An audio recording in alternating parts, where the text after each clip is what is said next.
For thousands of years, a legend has remained hidden. There's this one night that I can remember, where at night, all you could hear were the howls and the screams that just came echoing from the woods. Of a beast that only lives in folklore. I turned around, and that's when Bigfoot, Sasquatch, whatever you want to call it, walked out of myth and into reality. A creature believed to be the missing link between humans and apes. I have absolutely no doubt in my mind that what I was looking at that day was not a human. Are these animals real, or a part of our imagination? Find out right here on Sasquatch Diaries.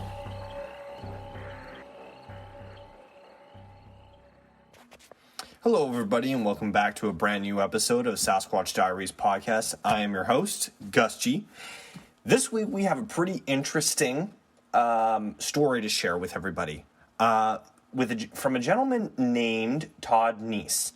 Todd comes to us from out west in the U.S., and he had an encounter with 3 Sasquatch while he was doing a patrol with the U.S. Army. So he is a retired U.S. Army veteran, so we thank him for his service, but we'd also like to hear his wonderful story. So let's jump right into it. Todd, are you there?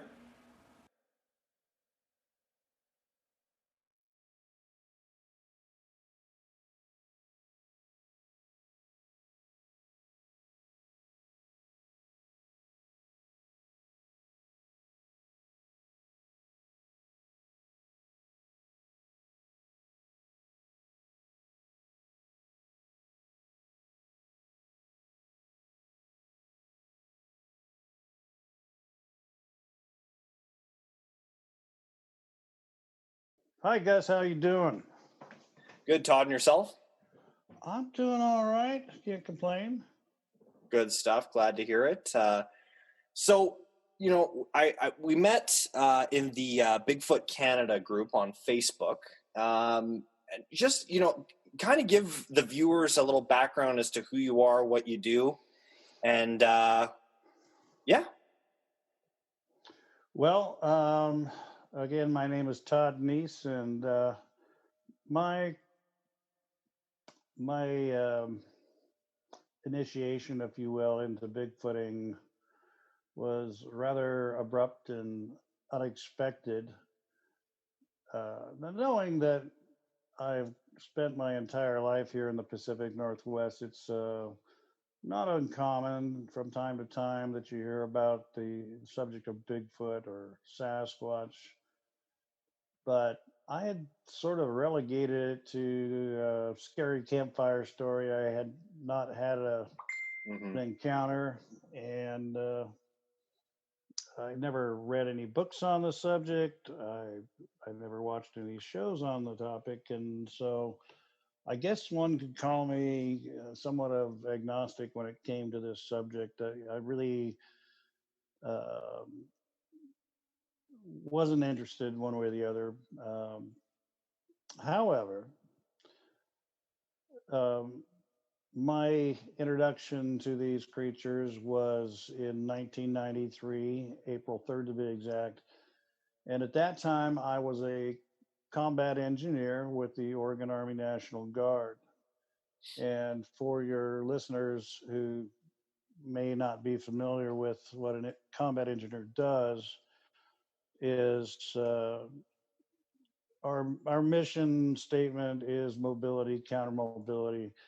That being said, we make sure that whatever avenue our movement element, whether it be a platoon or a company or squad, whatever direction and course they want to take, we make sure that it's open, make sure that there's no minefields or bridges that have been taken out.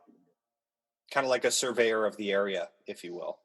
Right. So we stay back just behind the movement element, and if they run into any obstacles, it's our job to take them out. And conversely, we do the same thing to the enemy. We make sure that whatever avenue they're taking in, we try to disrupt that. Again, whether it's a cratering charge or in placing a minefield or what have you, or even building a bridge, we're able to do all that. So anyway, on this particular day in April, we were up in the Coast Range of Oregon, Northern Oregon, to be more precise. And we would go out once a year on some private timber land, get permission from the owners to utilize these rock quarries, or gravel quarries is probably more apt, that they would have various locations throughout their property. And we would use these gravel quarries to practice our trade. In this case, these were all explosive scenarios. We had 3 different gravel quarries that we were to do, again, various scenarios. The first one, we did cutting charges where we would say use C4, composition 4, plastic explosives to kind of clear the area. Pardon? Kind of clear the area up. Well, no, C4 is a very unique explosive. All explosives have different physics involved with them. C4 actually reaches a temperature hotter than the sun in just a fraction of a second. So we would use that, say, to take out a bridge. We would emplace explosives at critical points on the bridge, and when we detonate, it just basically melts the support structure, and the whole thing comes down. Got it.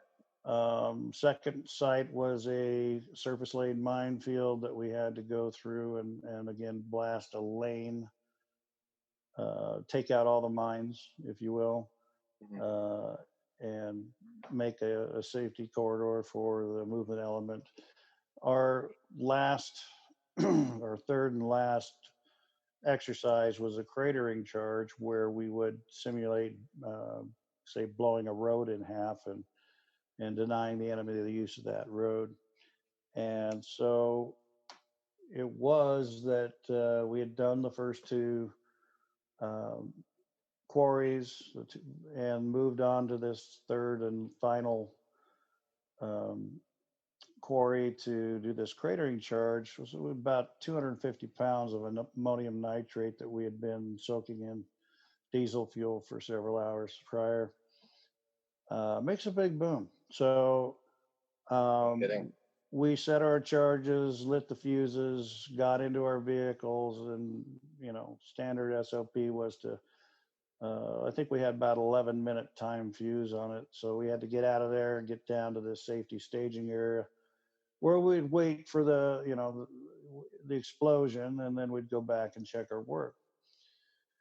So again, we lit the fuses, we get in our rigs. There's 4 vehicles, 2 Humvees up front, of which I was the passenger sitting behind the driver.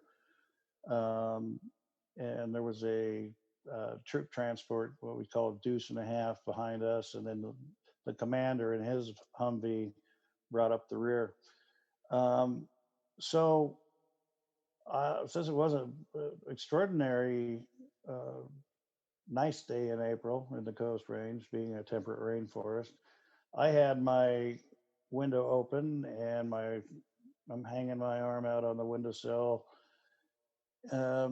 just kind of taking in the scenery. We came around this corner, a very slow sweeping right-hand turn, and we entered a clearing that gave me a direct sight of the second blast site, the one we had detonated maybe an hour earlier. And I'm looking down at this gravel quarry, and I see these 3 figures standing facing us and obviously watching our convoy across the ravine as we're descending, trying to get away from this bomb, if you will. And my first thought was, what the hell are these people doing down there? Because you can imagine the security that we put in place during these very serious, dangerous exercises. Of course. And so my concern was, because we, during these exercises, we have what we call 100% integrity, or if you will, 100% accountability for everybody. And we don't send people off willy-nilly, onesie-twosie, or threesie in this case. But again, my first thought was, what the hell are these people doing down there? And the more I stared at them, and the more I realized I wasn't looking at humans at all. And I say that based on a number of factors. One, their size was uh, huge. The tallest one in the middle stood probably about 9 feet tall. Wow. And the two on either side of it, left and right, were easily 7.5 feet tall, I would say. Coming out right up to the shoulder, I suppose, height-wise, to the bigger one in the middle. They were wearing no clothes. If they were wearing clothes or uniforms, it wouldn't easily been recognizable. But they were jet black, and I struggled at the beginning to get over this. I don't know. There's a point at which you're, I don't know. Like a mental hump almost, it sounds like. Well, yeah, Just trying to figure out what the hell you were looking at. it definitely was that. There's this deniability sort Oh, of for sure. thing, but the more you look at it, them, it was like, okay, something's not right. The legs and arms were disproportionately longer than a human's. The arms, should say the hands, uh, fell below their knees, and their legs also. There was the legs seemed disproportionately long. Their heads sat square on the shoulders. There was no visible neck. It looked almost as if their trapezoids started just below their ear and just extended out to their shoulders. Got it. And we're talking shoulders almost 5 feet wide. I mean, they were huge. And these guys all looked like weightlifters or football players, if you will. They were very barrel chested. You could discern a taper down from the chest down to the waist. But it was the activity of the two flanking the taller one that really cinched it for me. The one in the middle stood there like a statue. That one never even moved, but it just stood there. But these two, I don't know, juveniles perhaps, the ones to the left and right of it were exhibiting this swaying um, activity, shifting weight from foot to foot and rocking left to right. And in the process, you could see these long pendulous arms swinging, again, well below their knees. And they did this the entire time I watched them. And this wasn't just some 2-3 second something ran across the road in front of the car. We think it was a Bigfoot. That's all it could have possibly been, or whatever. I watched them for a minimum of 25 seconds. So I had a pretty good long view of them. 25 seconds to most people doesn't sound very long, but if your listeners want to look at their watch for 25 seconds, and especially what I was looking at, it seemed like a lifetime. It was just, um, it was just weird, And these things are just rocking back and forth. And after this, say 25-second interval, we continued on the corner, and the brush came up, and I lost sight of them, and I just essentially fell back in my chair and tried to just try to soak it in and deal with what I just saw. I mean, it was a very traumatic event for me, and I was still in shock even long after they were out of sight. And we were getting close to the staging area where, uh, after I lost sight of them, and so when we finally reached that staging area, I just instinctively jumped out of the Humvee and started running back up in the direction we had just came from. But again, with this 100% accountability rule, if you will, I went as far as I dared, as far as I could go without um, getting out of sight of the main body, Mm-hmm. hoping to get another look at these things. And there was a little bit of a rise in the ground there where I decided to stop. And I'm like, I'm on my tiptoes. I got my hand up to my forehead, and I'm just, you know, doing anything I could do to get a visual. But unfortunately, that hill did block my sight of it, and so. But it was while I was doing that, I heard somebody yell out my name, and I looked to my right, and here comes Sergeant Martin heading toward me. He said, "Hey, Neiss," and I said, "Yeah." He goes, "What are you looking at?" I said, "Oh, nothing." And he continued my way. He was smoking on a cigarette, and he got right up to me and looked me straight in the eyes, and he said, "I don't suppose you saw what I saw down at that second blast site." Well, I wasn't going to say it. Maybe he saw something else, but again, in the back of my mind, I'm like, "Oh, please tell me somebody else saw that." And so Jeff took another drag off his cigarette, and he looked left and right to make sure nobody else was in earshot. And then he said, "I saw three huge, hair covered, I don't know, Bigfoot, I guess." And of course, at that, I'm like, "Dude, yeah, I saw him too."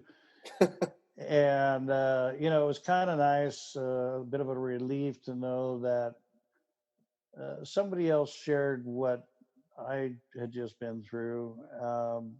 Not that I needed his corroboration, but it did, um, you know, I can never unsee what I saw, Mm-hmm. and his corroboration wouldn't have changed that a bit. But moving forward and being a traditional guardsman, as you know, we all have Monday through Friday jobs, and we um, volunteer for training two days or sometimes 3 days out of a month for training purposes. And so the next drill would have been early May, and I'll be damned if two more soldiers independently um, confided that they had seen the same thing, the same description, same number, everything. So I guess in a sense, uh,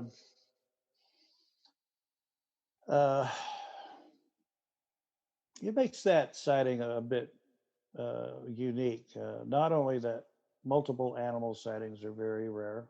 Of Usually, course. usually it's a single individual. Multiple eyewitnesses seeing multiple animals is even much rarer.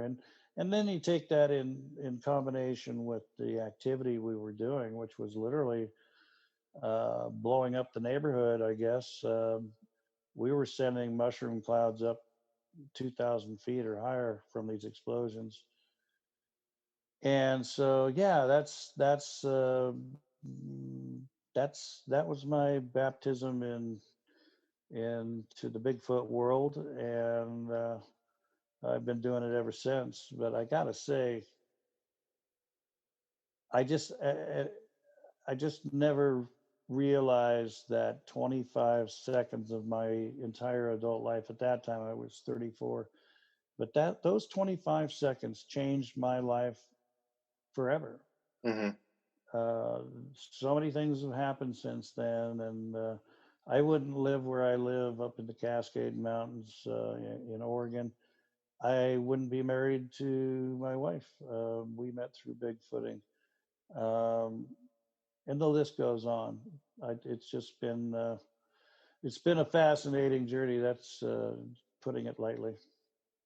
That's absolutely incredible, Todd. Wow. And I mean, for starters, I mean, to have other folks come forward and you kind of not even bring it up, it's kind of just like people came, like they were drawn towards you and kind of be like, hey, did you see that? Did you see what I saw?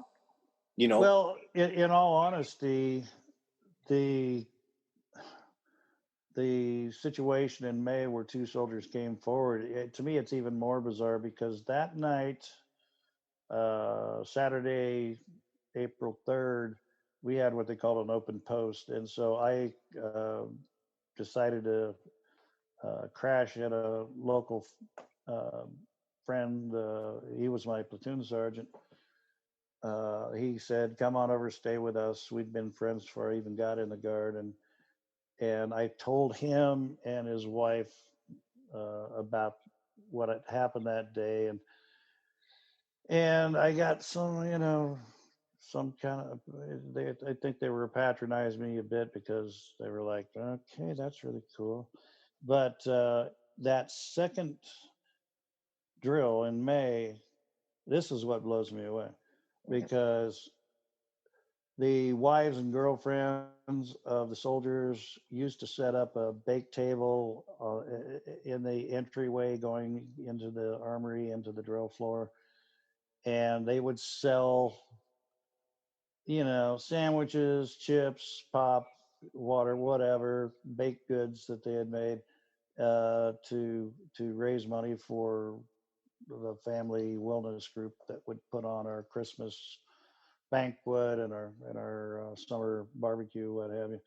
So Lena is her name, my platoon sergeant's wife, just happened to be having a discussion with the other ladies at the table in the foyer coming into the building, Mm-hmm.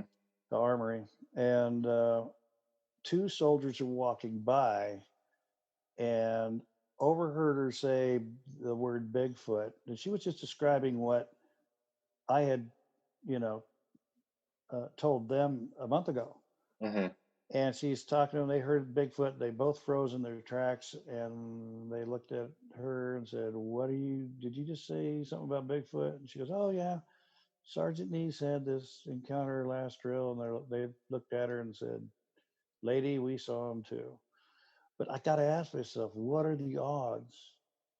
I mean, if these soldiers came in a minute later or a minute earlier, that conversation might not have been even going. So it almost makes me wonder, how many other soldiers might have seen it. Had Lena not been talking about it, Mm-hmm. the subject never probably would have been brought up again. But I don't know. It was just pretty ironic that they came in when they did and heard what they heard and told us what they told us. So, but yeah. So again, just a real eye-opening, mind-opening epiphany for me that started me on this quest, and I've been doing it over 28 years now, and I'm not slowing down one bit. Amazing. And it just goes to show, I mean, how driven some folks are when they have these encounters, because it almost seems as though the rest of the world is prone to kind of shut down that idea of these creatures actually existing. Meanwhile, you've seen them with your own two eyes. I mean, you know what you saw. Mm-hmm. And for other soldiers to come forward too, I mean, these are credible folks. These aren't some, hermits living off in the mountains or what have you. Right. But one thing I got to ask, Todd, is I don't know how much exploration you've done, when it comes to podcasts and other folks, sharing their encounters, but I've heard stories of people either recording their encounters, and uploading it onto YouTube, and then their videos are deleted, and then they have strange men showing up at their door from the U.S. government saying, take down the video, or this doesn't exist, or what's your take on that? Is that a bunch of baloney? Is that people that possibly may have happened, or what's your take? Because if you were in the Army, and you were conversing with these other folks and these other gentlemen who had seen the same thing, what's your take on that? Well, it's a good question, and you're not the first to ask. You might find this a little humorous. After I heard that these two other soldiers joined Jeff and I in the Bigfoot Club, I guess, I began getting curious. So I actually drew up this little poster thing, and we had bulletin boards all throughout the armory. And I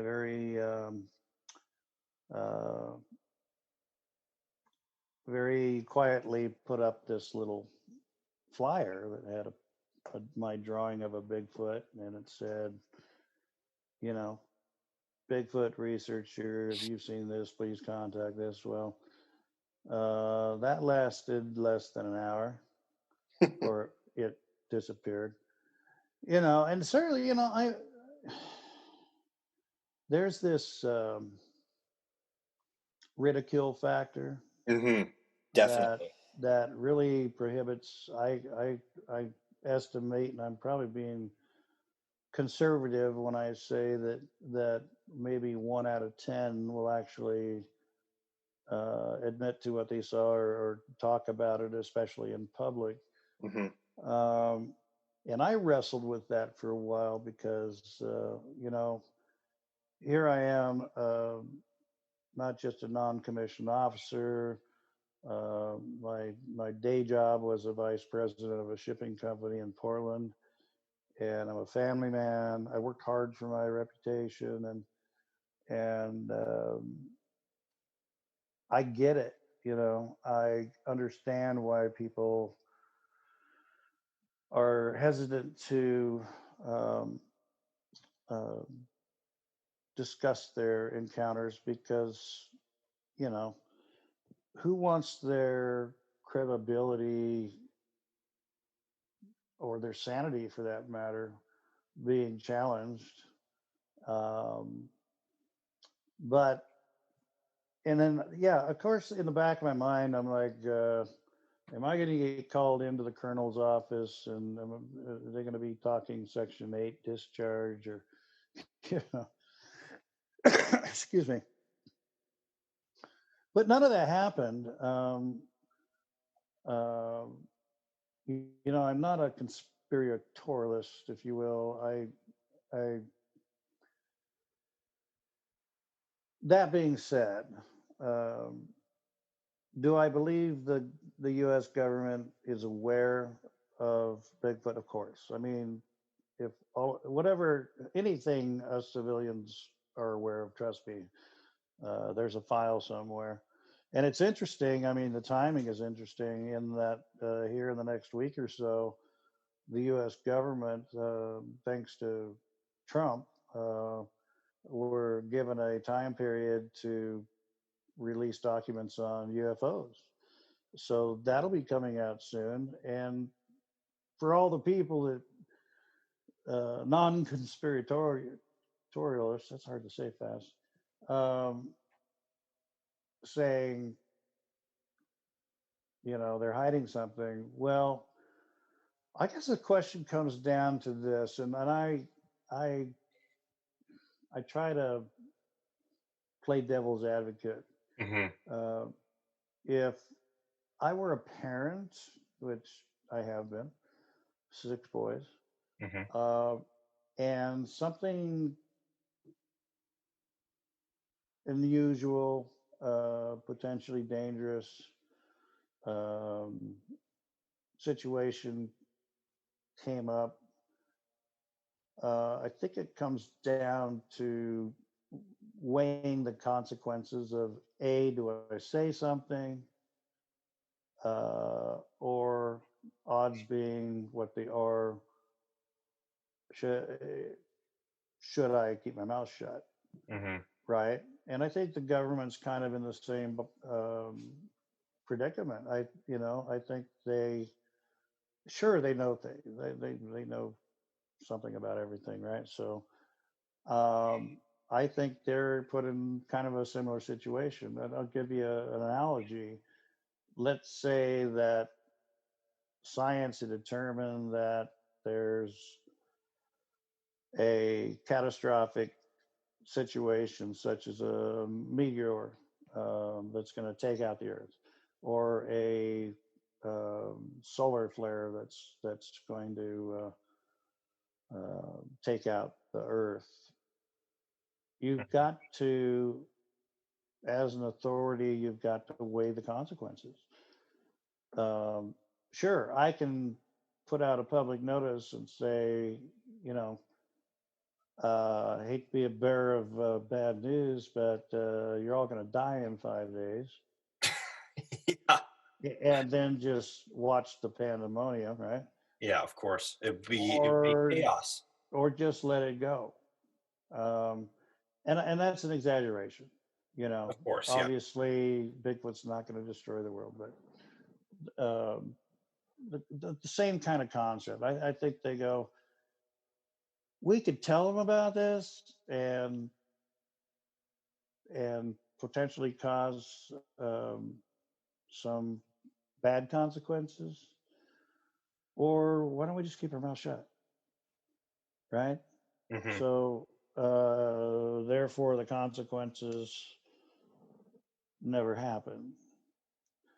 And so I don't think if the government knows about these things and they're keeping it,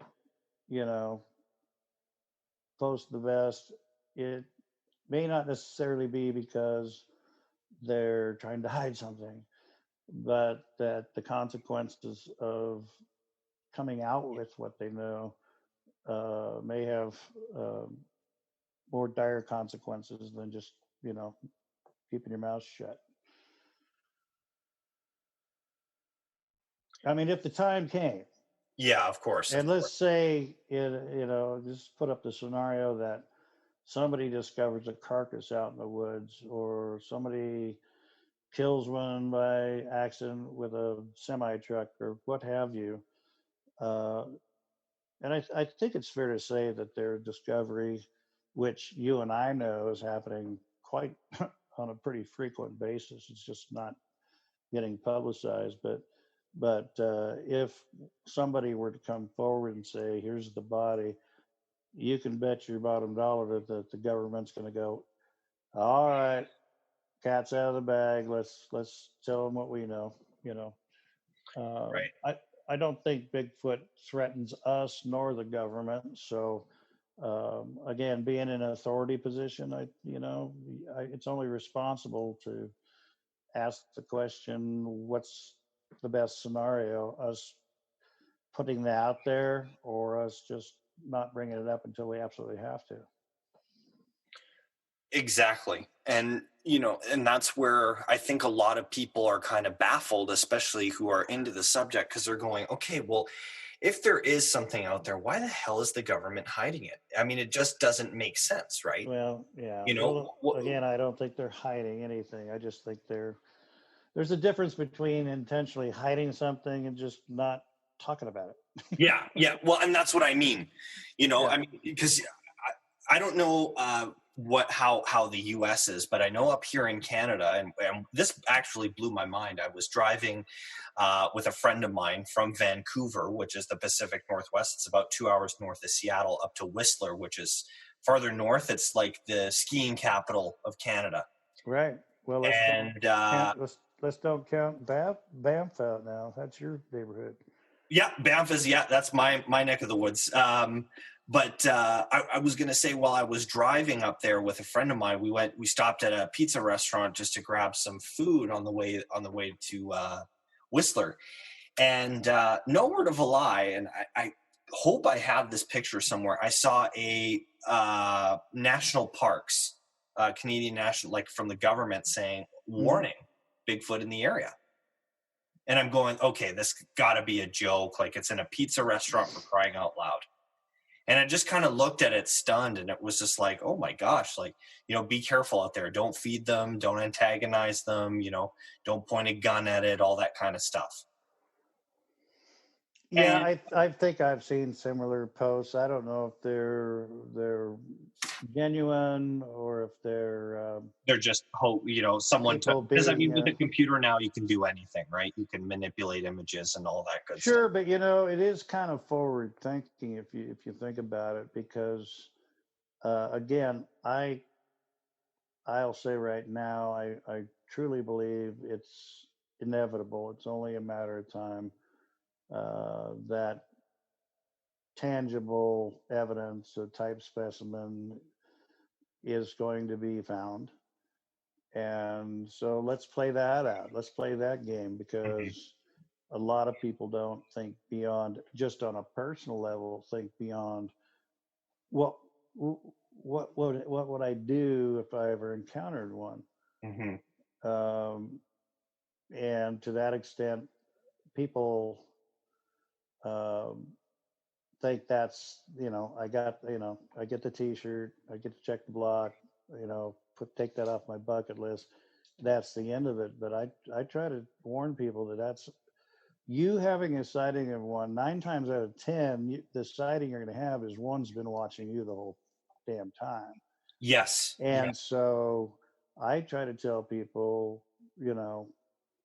again, be careful what you ask for, but in the same token, prepare yourself mentally and emotionally if and when that time comes, because that's not the end. You're not just going to get your Kodak picture and go back home, because you are in the presence of a very powerful and, I dare say, intelligent creature. And depending on the situation, that could be good or bad. But by extension, I kind of role play this inevitable discovery in terms of it being scientifically acknowledged. And it makes you wonder, then what? In the short term, wherever that specimen is located at, I can see the government's coming into that vicinity and basically quarantining it from the public and sending in, top scientists to check it out. But in the long run, what's the answer? And I can't help but think, and I know it's controversial, but I can't help but think, what, as our species, how do we handle this species in such a way that they are protected and that they are that they have access to the habitat and food resource requirements they need. And I don't know, I've kind of fantasized this idea similar to I'm going to step in it right now, but Indian reservations, or First Nations, I believe you call them up there. Yeah. But sanctuaries, if you will, being set aside, that are essentially huge game preserves, that it's like look but don't touch. You can go to these observation areas, but you can't go into those areas on foot. And so I can kind of see those signs popping up, right? Official ones. You're entering a Bigfoot habitation area. Trespassers will be prosecuted, what have you. But we'd be talking huge swaths of land, for an animal this size. But I kind of think of like the Olympic National Park up in Northwest Washington. I could see them just sealing that off and transporting possibly um, individuals into that area whenever they're found, and just give it to them. Just give them a place and let them be who they want to be. Mm-hmm. They can come and go as they please, but humans would not be, at least without a permit, be allowed in there, Mm-hmm. and then only for research purposes. I don't know. It's like, again, it's kind of It's a theory. it's a concept for sure. Yeah. Yeah. Well, and that's, I mean, I see where you're going with it too. But I think with these creatures, it's like we almost need to take a step back and kind of just be like, okay, these animal or these creatures, or we'll call them species, need their space. And just like we as human beings, we want respect, and in some instances we deserve respect. I think that's the same thing we have to reciprocate to these beings as well. And a lot of people, and I was just going to ask you this as well too. I mean, it's only a matter of time, like you had said, we find a carcass. Is where do you stand on the idea of someone hunting one and killing one, and Well, for scientific purposes? well, my dear friend, uh, rest his soul, Professor Grover Krantz made a statement one time, and he said the first person to bring in a carcass, and it doesn't have to be one that they personally killed, it could just be one that died of natural causes, but he says Mm-hmm. the first person that, even if they shot one, first person that brings in the evidence that ostensibly would bring about protections of the species, the first person should maybe even be given an award. He said the second person should go straight to jail, and I agree with that. I found, my wife and I co-founded, if you will, a nonprofit research organization we call the American Primate Conservancy. And our mission statement says that our goal is the discovery, research, knowledge, recognition, and protection of this species known as Bigfoot or Sasquatch. And if you think about it, it has to happen exactly in that order. You're not going to get protection without recognition, scientific recognition. You're not going to get recognition without being able to produce the knowledge that was obtained through research. And of course, you and I both know the discovery has been going on for decades, centuries, in fact. Yeah.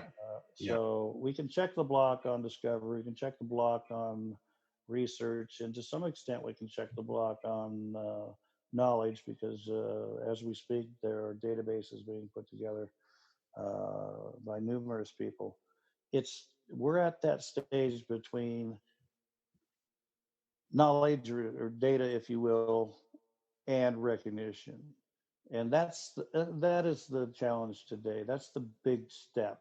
I mean, if we can get mainstream science to acknowledge their existence, then and only then will we be able to enact any sort of protections for them. And I get it. A lot of people say, and you've heard it too, oh, leave them alone. They're doing fine without us. Just live and let live. And, that's a romantic notion, Mm-hmm. which I believe comes out of the fact that it's very easy to personify these things because they look a lot like us. They're probably the closest relative to us that's out there today. Yeah. So I get that, but my thought on that is it's ignorance to say such a thing, because unless you can tell me how many exist today, I mean, even a swag, scientific wild ass guess, And more to the point, if you can tell me how many there were 100 years ago, or 1,000 years ago, or 10,000 years ago, then you have no measure of the health of their population. And I've done research into the whole extinction scenario. And a lot of people think, oh, they're okay, they're threatened, they're endangered, they're dead, they're gone, they're extinct. That's not the case. The International Union of the Conservation of Nature, which is based out of Amsterdam, is the sole scientific body that's given um, official permission to not only monitor the health of different species and then classify them in what they call the red list, which actually has 9 different stages for perfectly healthy. Don't worry about it. Oops, they're gone. It's threatened and endangered or somewhere in there in the middle. Actually, Yeah. there are 9 different levels that they classify every animal species into, and incidentally, there's 2 categories in that 9 um, category red list, which could easily apply to the species we're looking at. It leaves open the door for protections for creatures. How they put it, creatures assumed to exist, but it's data insufficient, I believe is the way they word it. And so that's exciting. And I'll tell you what's even more exciting is 2014 in the Journal of Science, for the very first time, the IUCN literally classified an animal based solely upon a photograph. Never been done before. Really?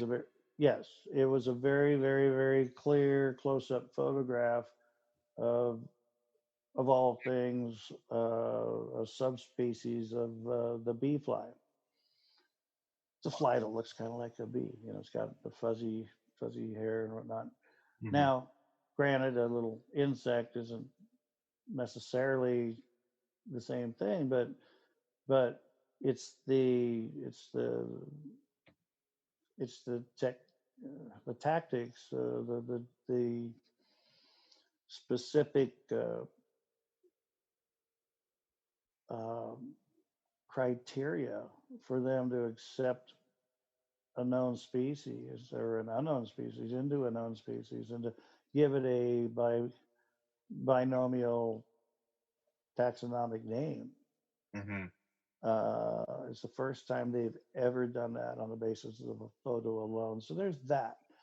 Um, Conversely, I've also looked into the 1973 Endangered Species Act, and I'll save your readers a lot of time um, reading a 2,000-page boring text, but embedded in there, I highlighted that there's a statement put out by the Department of the Interior, who you probably know, I don't know, down here in the States, the Department of the Interior controls Fish and Wildlife, USDA, the Forestry Service, and all that, Fish and Wildlife.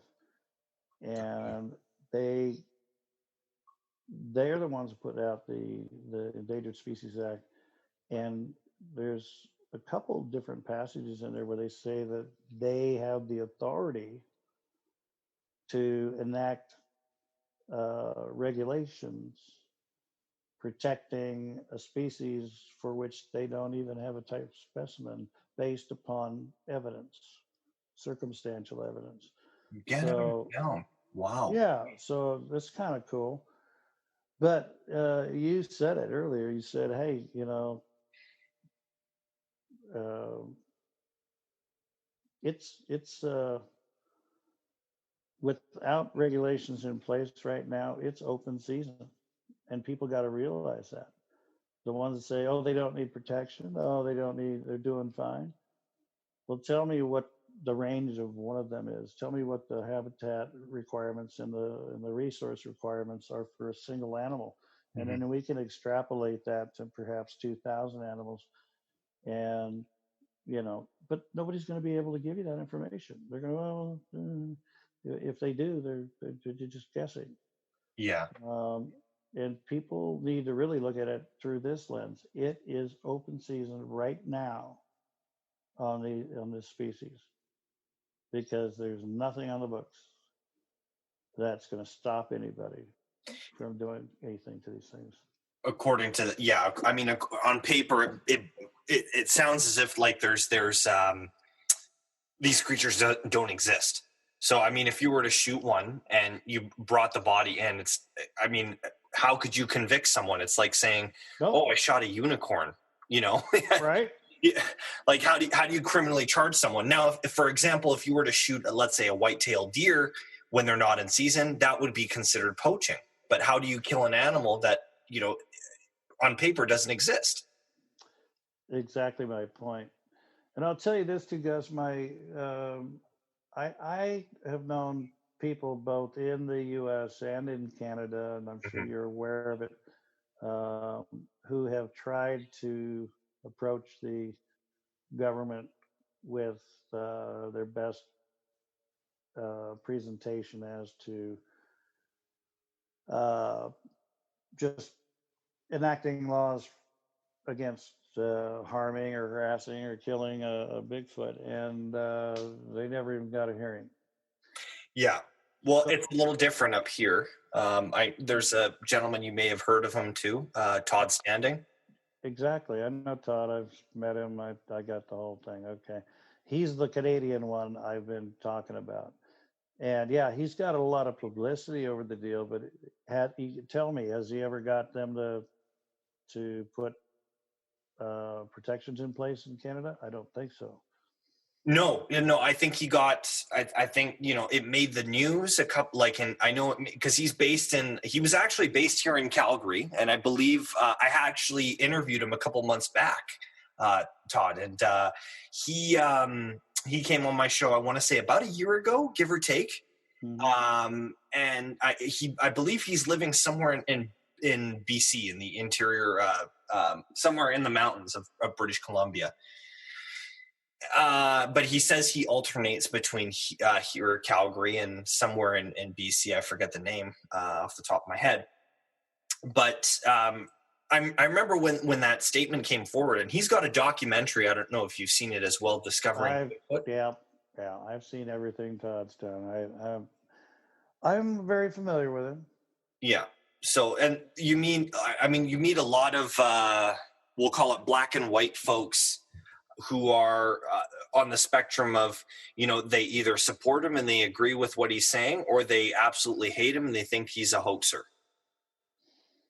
So, you could put me in the latter category. Which one? That he's hoax things. Oh, really?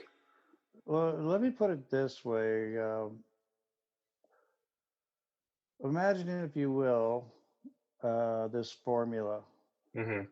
Somebody by the name of Standing, who owns a film company called Outstanding Motion Pictures, married to, or plus, I should say, a wife who does special effects makeup, equals very suspicious. Got it. And I've met Todd before. I've heard him speak. I've seen a lot of his work. It's very good. I'll give you that. But he's got a lot of wonderful close-up still shots of interesting headshots, if you will. But that's all that's to it. It's from the neck up, and it never gets a shot of a body. Well, I take it back. There was one I was looking at the other day where he supposedly filmed something running up a hillside. Yeah. But his claim to fame is his perfect photos of a couple alleged Bigfoot. Just can't buy it. Just can't buy it. But I don't want to. I don't want to spend our time here talking behind anybody's back. But you No, of course not. Well, and the reason I asked is because I was actually going to get to Todd Standing's photos and actually ask you, if you were close enough to see the face of the creatures that you saw, were they similar to any of the photos that Todd Standing had produced? No. Short answer is no. I have not seen their facial features. I have been as close as 75 feet, maybe even closer, on a couple of occasions. Most recently, of all places, Nebraska.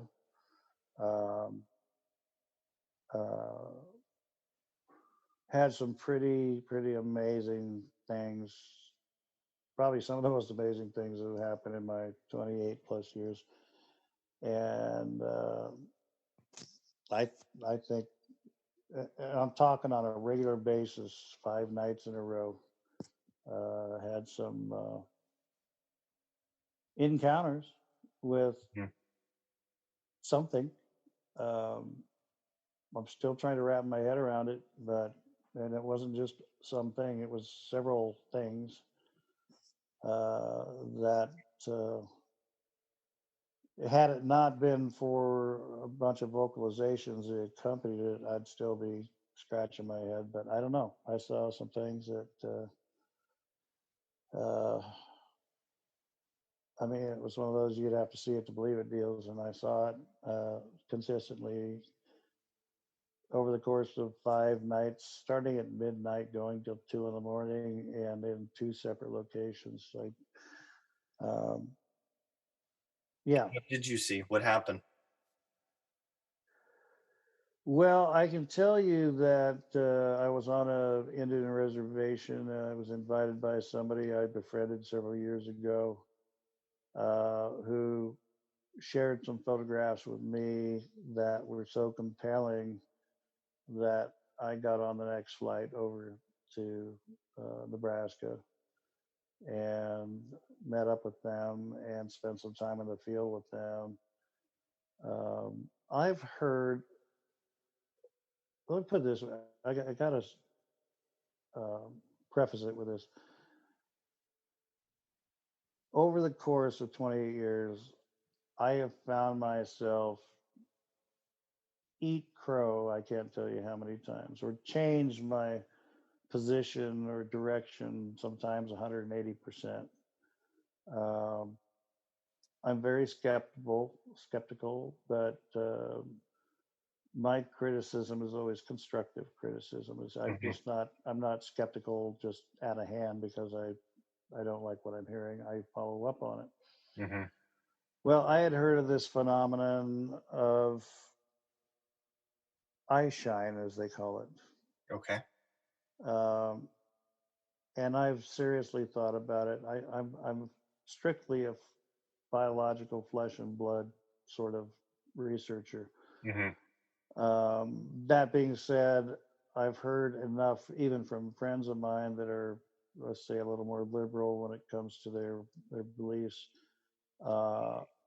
I spend a lot of time trying to understand what they've seen or experienced and try to look for some scientific way to explain some of the outlandish claims they've made. And I don't, of course, tell them that, but anyway, I'd been told and I'd seen videos for a couple of years coming out of this reservation, and I said, I got to see this. I got to see this. So I went there, and this is in October of 2020, 7-8 months ago. And all I can say, Gus, is my friend would call out into the middle of the woods where there's no other cars around. It's after midnight. The entire reservation is locked down for coronavirus. And this guy brought me out there, and he would start off calling to them in his native tongue. You know, he'd say, he'd go, "Aho, kage," which means hello, friend. And then he would eventually say, "Gigaho," which means come closer.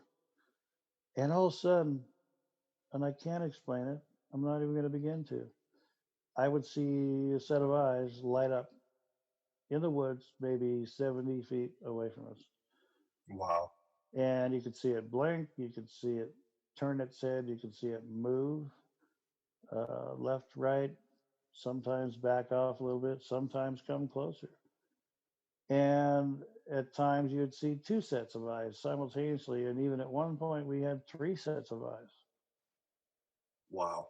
And again, I'm still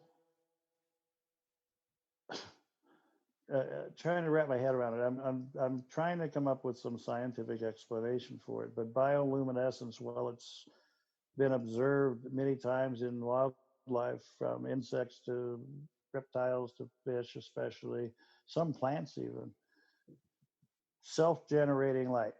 I've yet to find an example in the primate world, but I'm working on it. I've got some working theories going on, and I'm still working on that.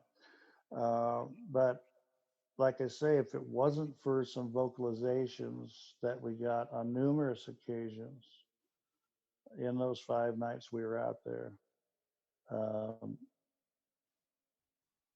all I can say is, after hearing them and after having heard vocalizations in various parts of the country, had I not even seen this eye shine effect, whatever it is, I would have said I was in the presence of Bigfoot.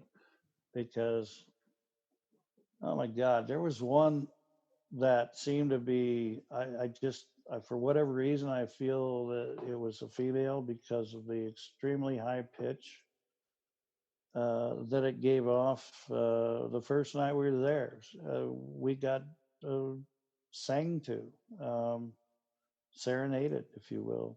This one would give this high pitch, very loud, high pitched phrase, I guess. I don't know. And it would change in pitch, and it almost had a rhythm to it. And then there would be a 10-second silence, and she would do it again and repeated it exactly the way it did the time before. It did this 4 times in a period of about 30 seconds. And I'm telling you, Gus, it was beautiful. It was like a song. And I've never heard anything like that. And we did end up hearing her again a couple of days later. And That's unbelievable. Same exact volume, tone, pitch, rhythm, whatever you want to call it. She sounded off again, once in broad daylight. So, and then another scenario, my friend, he was saying, he's a very religious gentleman, this native guy, and he says, we're not getting a lot of activity. I'm going to try something I've only done a few times, but it seems to get their attention. He says, I'm going to pray with them. I'm going to pray for them. And so he calls out to them, again, Aho, Kage, come here. I want to pray with you. I want to pray for you and your family and your children. I want to pray for your safety and your happiness. I'm going to talk to my creator. If you want to come closer, I'll be happy to share the gospel with my creator. And with that, we still didn't see anything or hear anything. And then, so we just both bowed our heads. We're standing there, and he starts going into this, and this was in English, but he went into this prayer. Very nice prayer. It lasts about 3 minutes, but about a minute and a half into it, it's probably 1:30 in the morning. There's never been a car come by. There's no really place on this very narrow road for cars to even park, And about halfway through this prayer, and I'll just do it once because my wife gets mad at me when I do it. She'll hear me upstairs. But anyway, this is what we heard. Now imagine this 4 times in a row within about 6 seconds. Okay. Halfway through the prayer, our heads are bowed. All of a sudden, we heard from very close range. We hear, Wow. and it did that 4 times within less than 10 seconds. Anyway, and it was close. I'm talking 50, 60 feet. And I kept my head down. I didn't want to look, and I just went along with my friend. And he finally finished his prayer, and I looked at him and I said, "My God, was that them?" And he goes, "Yeah, that's them." Like nothing to him. He seems like he could go out almost any time. He seems to have built a reputation with these things, and I could put you on a plane tomorrow, Gus, meet you there in Nebraska, and I can almost guarantee you will have an encounter, because it was a consistency every night from Monday through Friday. I didn't even get to my motel until 3 a.m, almost every night. I'd wake up at about 11 o'clock, and just in time to get something to eat and get back out in the field. And but whatever he's got going on over there, it's something special, and I'm still trying to get over that eye shine thing, but the vocalizations were very organic and real, and I've never been able to say this to anybody, but I'm telling you guys, I could take you there tomorrow night, and you'd probably blow your mind. That, I mean, now I'm almost thinking, it's a damn shame that the borders aren't open, because that sounds unbelievable. I know. When are they going to fix that? Yeah. I'm supposed to do an expedition on Vancouver Island, flying out of Campbell River on a helicopter up into the mountains mid-July. So I'm hoping they clear that up. But my friend who lives in BC told me that he was able to arrange something with the government to say that we will be self-quarantined up in the mountains for 2 weeks. So, and they seem to say fine, but as long as we don't catch you down, somewhere else. But I don't know, if we sign an affidavit saying we're going to be incognito and away from people, well, he thinks we can still get in. It's definitely worth a shot, and there's quite a few people who have actually, and someone actually I went to high school with had an encounter in Campbell River. It was, I want to say 2007 or 8. And they had done a camping trip just along a riverbed there, leading up into the mountains. And they woke up at around 2-3 in the morning, and they heard something rummaging around in their cabin. And they could hear it was bipedal. And someone had just said, they woke up, the same guy that was sleeping in the same tent. I would think it was about 2 or 3 people per tent. These are pretty large tents. And one guy wakes up his buddy and goes, hey, I think there's a bear out there. And then it kind of just started grunting or almost like low, like very heavy breathing. And he said the moonlight was reflecting off of the water, and you could kind of see a silhouette. And as soon as he made eye contact with it, his back, the creature's back was turned to him. He started to cry, he said. And then even if he wanted to scream, he couldn't. And then he heard a crash come from, I guess it was rummaging through their food. And somebody else started screaming because I guess they heard it or they saw it or they freaked out. And this thing bolts through the woods. And he said when it went through the woods, it was like listening to a monorail train crash through trees and brush and all that good stuff. He said it was knocking over trees. He couldn't believe it.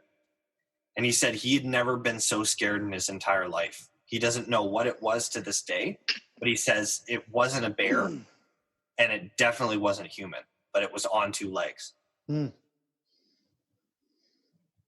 Well, So, yeah. that whole area between Vancouver Island and the mainland is got a lot of history, and we actually started our expedition we called Operation Sea Monkey out of Campbell River, and we went about 70 plus miles north. We went as far as Cameron Island, or what do they call that? Something Bay. Anyway, but the Broughton Archipelago, if you're familiar with it, between the island and the mainland, hundreds of small islands, heavily forested and uninhabited. So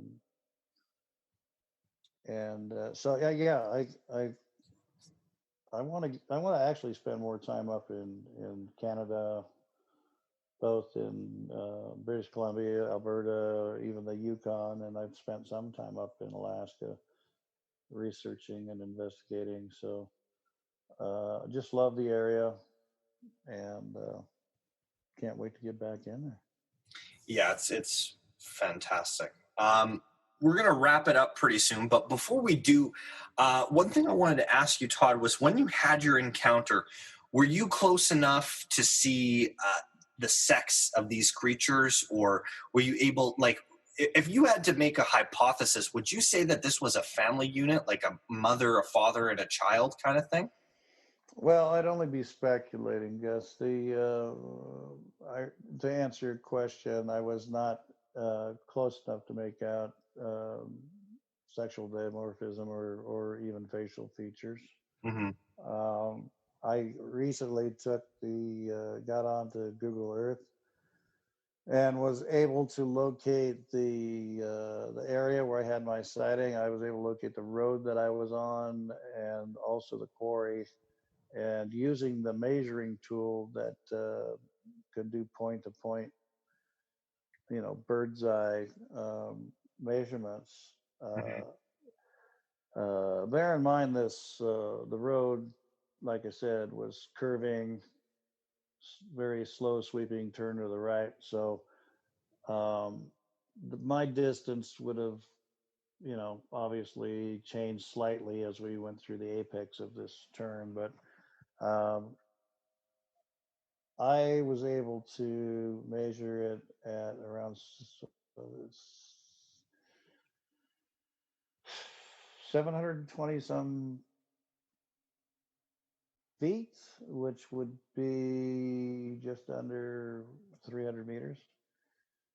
And in the Army, we train shooting with open sight rifles at 300 meters on half-sized human silhouettes.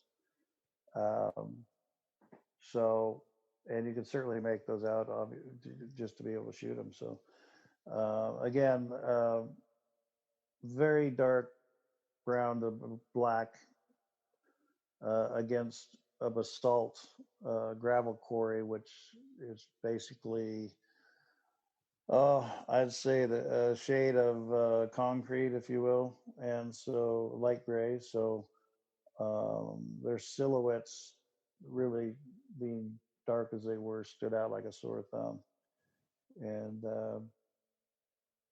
just like I said, I had a full 25 seconds looking at them, and I'm like, I knew within 2 seconds they weren't people. But again, 25 seconds changed my entire life since that time. That is unbelievable, to say the least. Like, literally mind-blowing. And we're all, myself included, we're all headed down that path, especially our listeners. I mean, there's a lot of people out there who have had encounters and, are just, in a way, I mean, I think they're fearful to come forward. Oh yeah, I know. I mean, I've had the opportunity to uh, speak with well over 100 eyewitnesses, and what really blows me away,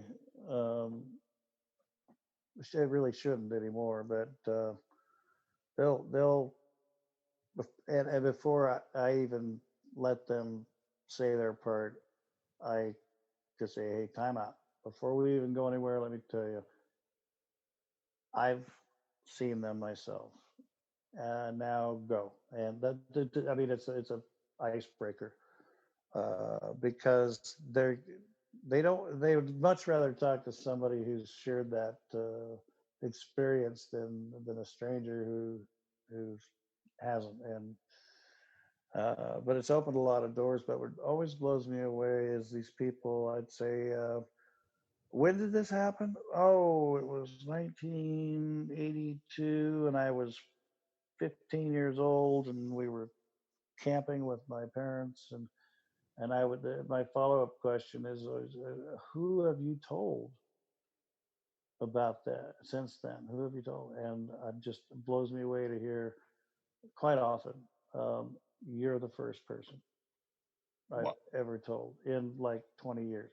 You know, I mean, it's a heavy burden to have experienced something like that and to feel that you can't get it off your chest and that there's nobody will believe you anyway, and you don't want to get the ridicule thing.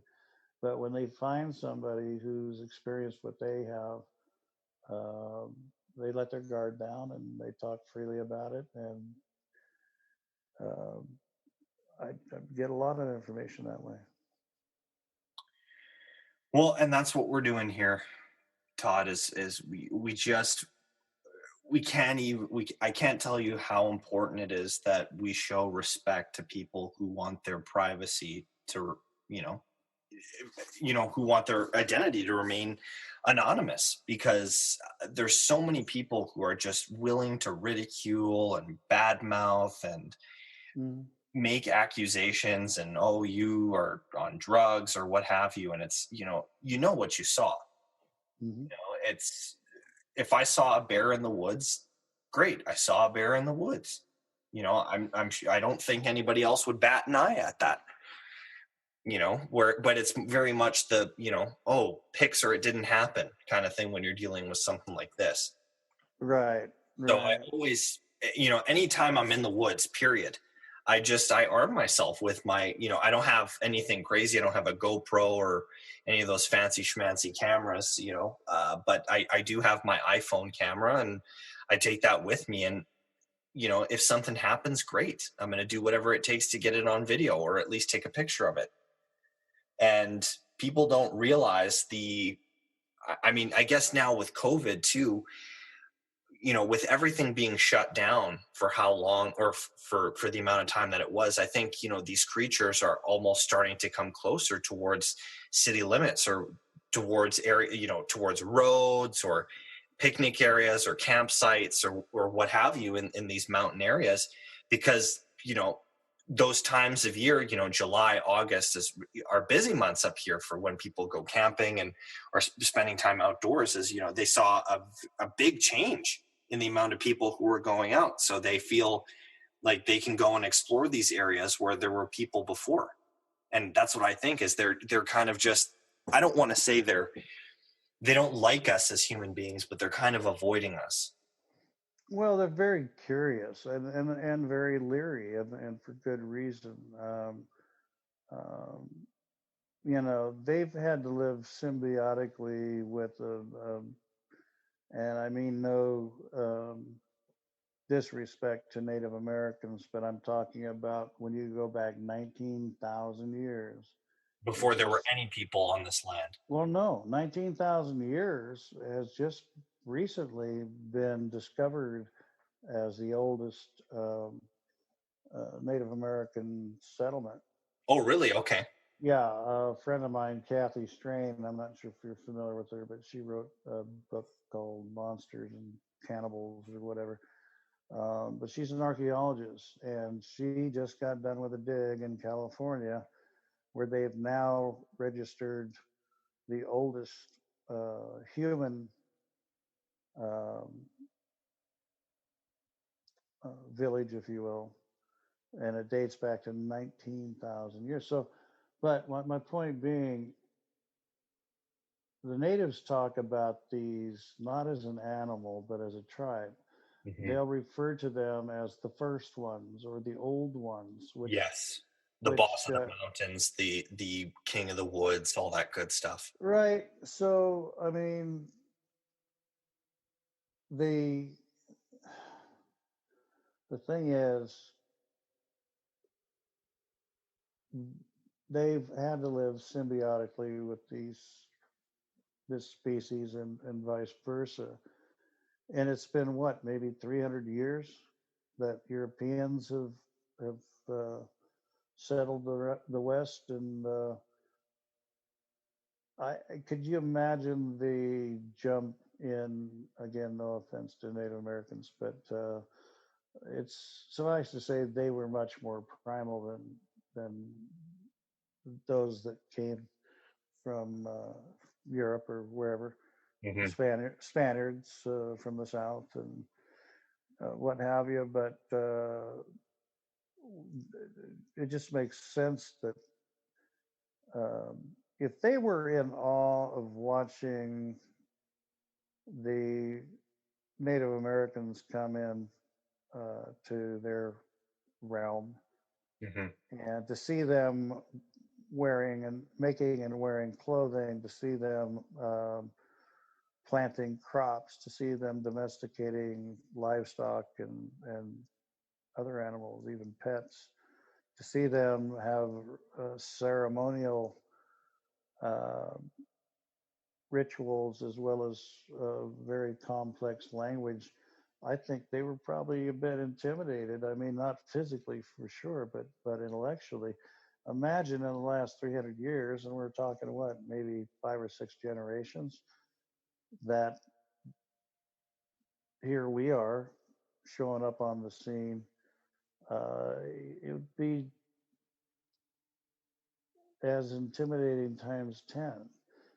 And to watch and see what we've done between logging and you said that you think they're coming in closer to us. I think the problem is we're encroaching more into their traditional habitats. Oh yeah.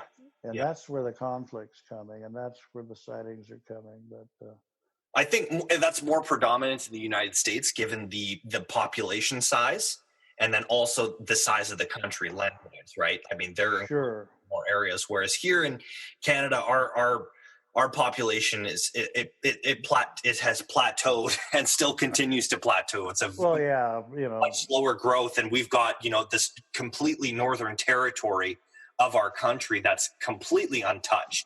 right. So Well, yeah, per diem per area, you bet. Yeah. And that's why I'd like to spend some more time up there, because I think Canada may hold the key of this whole thing. we're hopeful. We're hopeful. Yeah. We're hopeful. Anyways, Todd, we gotta skedaddle, but thank you so much for being on the show. This was fantastic. And before we let you go, did you want to give a shout out to anyone or anything? You run a service, you said, or a nonprofit? What's that called? Yeah, the American Primate Conservancy. Okay. We have a website that can be reached at simply americanprimate.org. Okay. My personal email, and I'm open for anybody that wants to contact me and share stories or recent events or old events for that matter. My email is americanprimate@aol.com. Okay. And I would highly recommend you check out us on Facebook. We have an American Primate Conservancy Facebook page. I have my own personal page, of course, and then I've got another page which is entitled Beachfoot. We didn't have time to really talk about it, but my wife and I have hosted an annual invitation-only gathering of researchers from around the world. It's not open to the public. It's, like I say, invitation only. We limit it at 100 people. And it's really, it's not a conference per se. It's just, I refer to it as a retreat for just researchers to get together, network, get to know each other on a personal level. It's a camping scenario. We have a 10-acre campground we rent every year. And my favorite part, because we do have speakers, and they all volunteer because they're talking to their constituents, their other researchers. So, but my favorite part, we're there 4 days, Thursday through Sunday. But we're there 3 nights with giant bonfires. And my favorite thing as a host is to just kind of back up away from the bonfire into the shadows and watch and listen to these researchers all just laughing and singing and joking and having a great time together, getting to know each other. And like I say, they network, they share stories and different techniques and whatnot. But if you go to the Beachfoot Facebook page and just go into the gallery and look at it, this will be our 14th year now.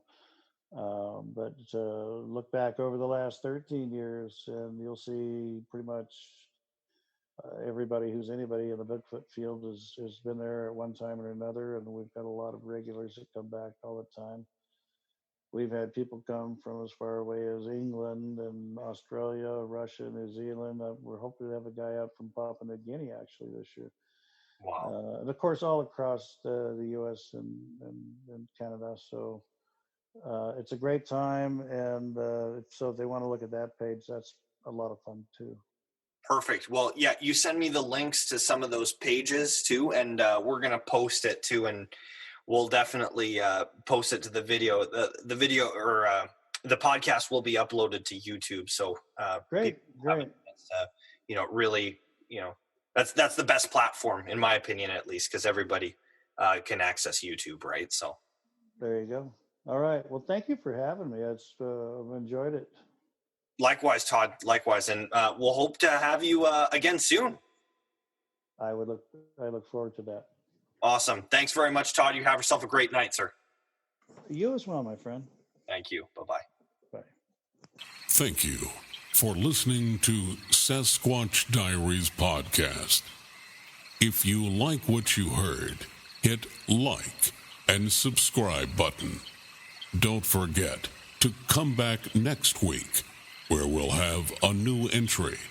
And remember, if you or someone you know had an encounter and would like to share it on our show, contact Sasquatch Diaries Podcast at gmail.com.